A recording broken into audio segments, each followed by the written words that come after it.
बोलिए शंकर भगवान की जय। बोलिए नारायण भगवान की जय। आप सभी को श्री कार्तिक मास की हार्दिक शुभकामनाएं। श्री सूजी महाराज शौनकादिक 88,000 ऋषियों को कार्तिक मास का 24वां अध्याय सुनाते हैं।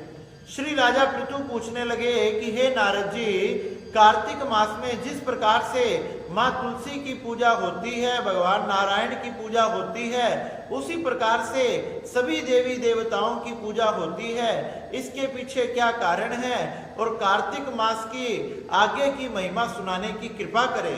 तब श्री नारद जी राजा पृथु से कहने लगे, एक समय की बात है, एक पर्वत के निकट कीर्तपुर नाम का एक नगर था। वहां पर धर्मादत्त नाम का ब्राह्मण रहा करता था, जो बड़ा ही वेद पाठी था, शास्त्रों को जानने वाला था तथा भगवान नारायण का भगत था। वह प्रतिदिन भगवान नारायण की सेवा किया करता था, उनकी पूजा किया करता था, उन्हीं का भजन कीर्तन यज्ञ तपस्या जप तप आदि किया करता था। अपने जीवन में सभी प्रकार के व्रतों को धारण करना, सभी प्रकार के धर्म कार्यों को करना, ऐसा उसका स्वभाव था। एक दिन वही ब्राह्मण जंगल से कुछ भगवान की सामग्रियां लेने के लिए, भगवान की पूजा करने के लिए जाने लगा।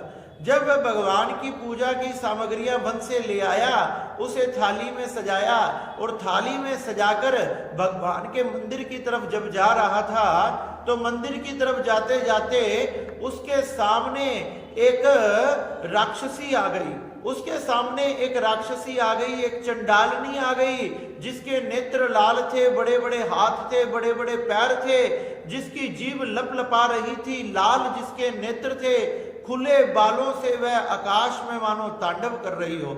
वह अचानक उसके सामने आकर खड़ी हो गई और ब्राह्मण देवता ने जैसे ही उस राक्षसी को देखा, उनका शरीर कांपने लगा। उनका शरीर कांपने लगा, शरीर से पसीने टपकने लगे। वह सोचने लगे कि हाय, अब मैं क्या करूं, मैं क्या करूं, मैं कहां जाऊं, ये तो मुझे जीवित नहीं छोड़ेगी, ये मुझे खा जाएगी। इस प्रकार से वो राक्षसी ब्राह्मण की तरफ बढ़ने लगी तथा ब्राह्मण देवता ने घबराहट में, हड़बड़ाहट में अपने हाथ में जो थाली थी, उस थाली को उस राक्षसी के ऊपर दे मारा। उस थाली में एक सुंदर से कलश के अंदर जल रखा था और जल में तुलसी दल रखा था। ब्राह्मण देवता ने भगवान के नाम का कीर्तन करते हुए, भगवान के मंत्रों का जाप करते हुए उन सारी सामग्रियों को अपनी थाली में सजाया था, जिससे सारी सामग्रियां अभिमंत्रित हो चुकी थी। वह अभिमंत्रित जल, वह अभिमंत्रित तुलसी दल जैसे ही उस राक्षसी के जाकर लगा, वह तो जोर जोर से चिल्लाने लगी और चिल्लाते चिल्लाते अपना एक शरीर धारण कर कर ब्राह्मण देवता के चरणों में प्रणाम करने लगी। हे ब्राह्मण देवता, मेरी रक्षा करो, मुझ पर कृपा करो। हे ब्राह्मण देवता, मुझ पर कृपा करो, मेरी रक्षा करो, मेरी रक्षा करो। ब्राह्मण देवता हैरान रह गए। अभी ये इतनी भयंकर राक्षसी थी, एकदम से इसका रूप परिवर्तन कैसे हो गया, ये कौन है। जैसे ही उस पर गंगा जल के, उस तुलसी दल के छींटे लगे, भगवान के मंत्रों की पूजा सामग्रियों के छींटे लगे, उसको अपना पूर्व जन्म याद आ गया। हे ब्राह्मण देवता, मैं पूर्व जन्म में बड़ी पापनी थी, इसलिए मैं अनेक प्रकार के दुखों को भुगत रही हूं।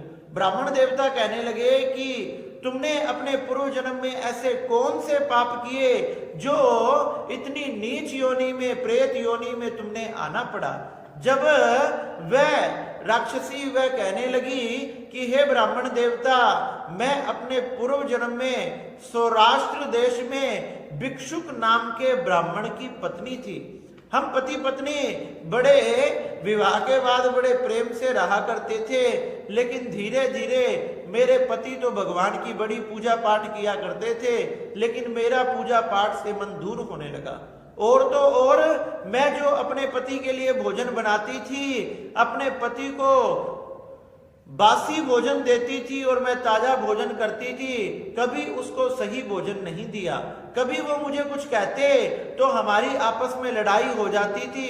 इस प्रकार से हमारे घर में रोज कलेश हुआ करता था। मेरा नाम कलहा था, उसी प्रकार से हमारे घर में रोज नित्य प्रतिदिन कलेश होता था।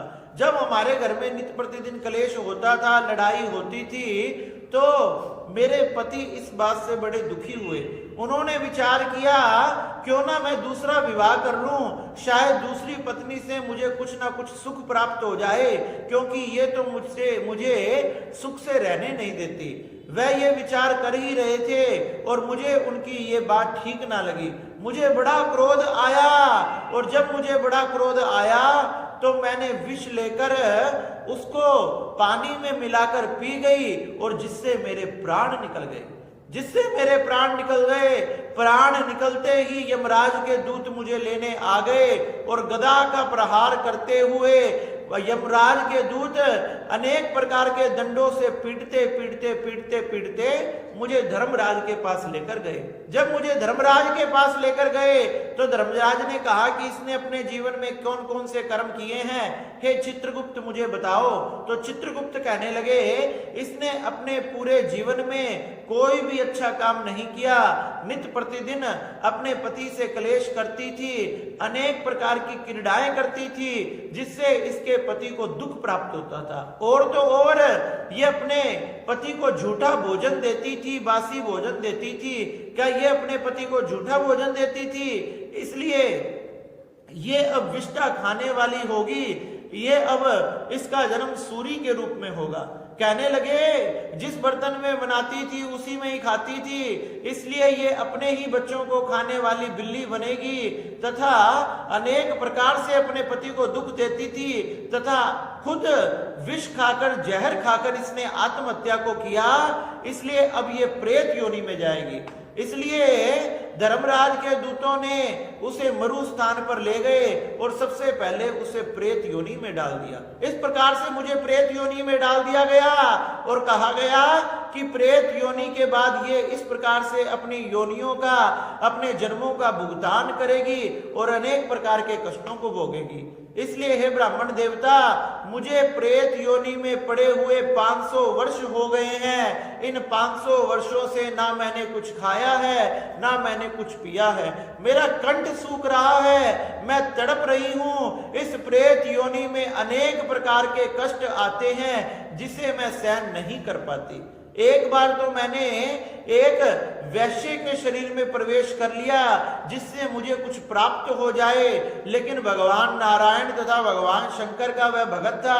भगवान ने अपनी शक्ति के प्रभाव से मुझे उसकी देह से अलग कर दिया। मैं कृष्ण बेणी के संगम से यहाँ आ गई, तथा यहाँ जब आई तो मुझे यहाँ आपके दर्शन हुए। जैसे ही आपके दर्शन हुए, आपकी थाली में वो पड़ा हुआ गंगा जल तथा तुलसी दल जैसे ही मुझे आकर लगा, तो मुझे अपना पूर्व जन्म याद आ गया। हे ब्राह्मण देवता, आप कोई ऐसा उपाय बताएं जिससे मेरी मुक्ति हो जाए, जिससे मेरे जन्म जन्मांतर सुधर जाए।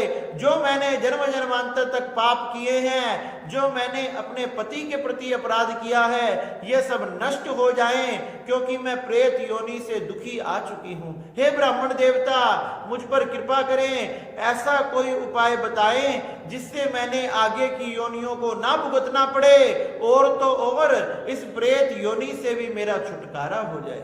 इस प्रकार से श्री सुजी महाराज कहने लगे कि हे शौनक ऋषियों, उन ब्राह्मण देवता को वो प्रेत योनि में पड़ी हुई ब्राह्मण की पत्नी कलहा मिली, जिससे वह ब्राह्मण देवता के चरणों में प्रार्थना करने लगी कि हे ब्राह्मण देवता, मेरे उद्धार का कोई उपाय बताए। इस प्रकार से श्री सुजी महाराज ने शुनकादिक 88,000 ऋषियों को ये बड़ी ही सुंदर कथा सुनाई। बोलिए शंकर भगवान की।